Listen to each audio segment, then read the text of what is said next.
The Tucson artifacts, often surrounded by skepticism and intrigue, offer a controversial glimpse into what could be a radically different understanding of pre-Columbian history.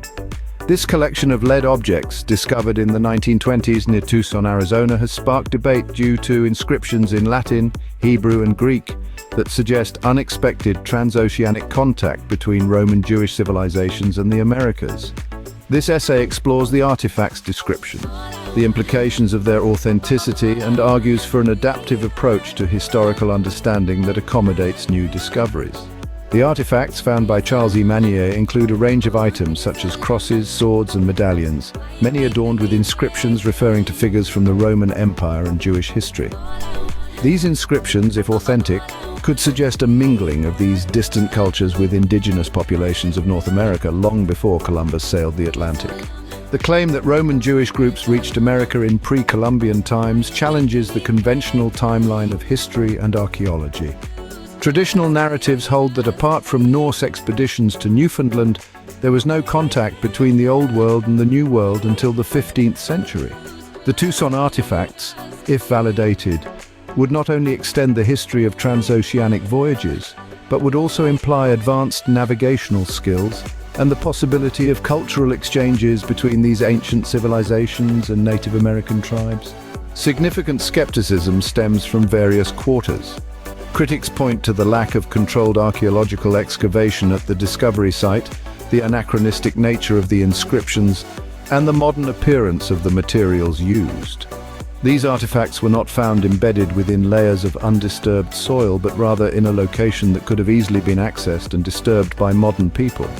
Moreover, linguistic and historical analyses suggest inconsistencies and errors in the names and events mentioned, which some argue might indicate a hoax. Despite the prevailing doubts, the debate over the Tucson artifacts underscores a larger principle in historical scholarship: the necessity for adaptability in the face of new evidence. History as a discipline thrives on continual revision and refinement as new information comes to light. The scientific method is inherently adaptive, built on the premise that conclusions are tentative and subject to revision with new evidence. Inclusive historical narratives that consider such artifacts are vital for a few reasons. First, they encourage a more nuanced understanding of history that includes the potential for exceptions to established knowledge. Second, they foster a scientific curiosity that is essential for progress in historical and archaeological research. Even if the Tucson artifacts are eventually dismissed as modern forgeries, their examination can still teach us valuable lessons about the methods and practices of historical forgery and the interpretation of cultural materials.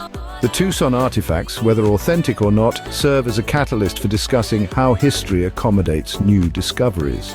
They challenge us to consider broader possibilities in human history and remind us that our understanding of the past is always evolving.